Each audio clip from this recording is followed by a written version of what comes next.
Не само што присуствувале на првиот состанок на иницијативата за татковината со љубов на вице-премиерот Битики, туку и делале совети за развој на македонската економија. Поранешниот вице-премиер Владимир Пешевски, екс-министерот за финансии Кирил Миновски од редовите на ВМРО ДПМН мистериозно испари од списокот на советници на вице-премиерот Битики. Но иако ги нема на официјалниот список кој вице-премиерот за прв пат јавно го објави на својот Facebook профил, сепак Пешевски и Миновски не исчезна од записникот од одржаниот состанок до кој дојде Телма. Тие на онлайн средбата дале и своји предлози за темите кои се дискутирале. Кирил Миновски го посочил како позитивен пристапот за формирање на централна единица за следење на капитални инвестиции по примерот на развиените земји како Германија или Велика Британија. Истакнал дека е важно високо ниво на реализација на капитални инвестиции кои имаат мултиплицирачки ефекти, стои во записникот од состанокот.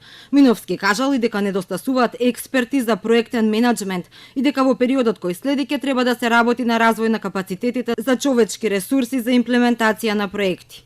Во записникот пак за Владимир Пешевски стои дека имал таква идеја за формирање на професионална група и тој кога бил вице-премиер, но се откажал.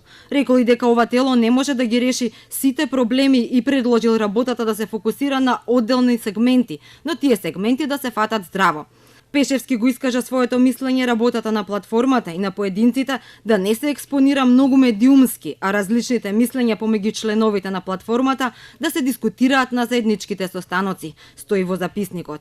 Битики за Телма денеска не објасни прецизно зошто двајцата поранешни функционери ги нема во активниот список со советници. Само рече дека советувањето е на доброволна основа и листата ќе се менува и дека за нивниот ангажман не е предвиден на доместок, а дека сепак беа дел од иницијативата за татковината со љубов индиректно потврди на вчерашната топ тема. Сите тие кои што си ја сакаат татковината се таму. Тоа значи дека и овие двајца се?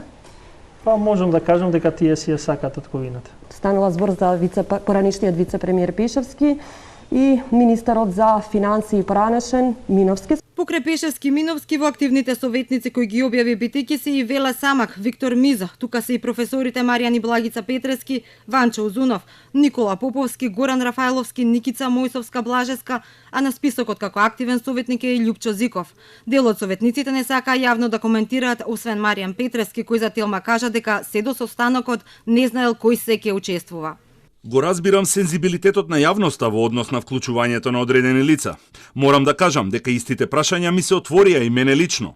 Но на сите вклучени во телото ќе гледам низ призмата на нивниот стручен, а не политички бекграунд.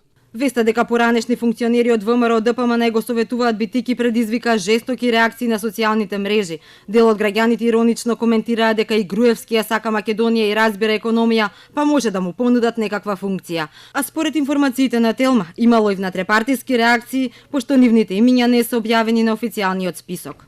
Коста Костадинов од СДСМ денеска на Facebook напиша: Одредени индивидуи кои за среќа не се во објавената листа на Битики, заради лоши практики и искуства, ќе мора првично љубовта кон татковината да ја докажат пред судовите.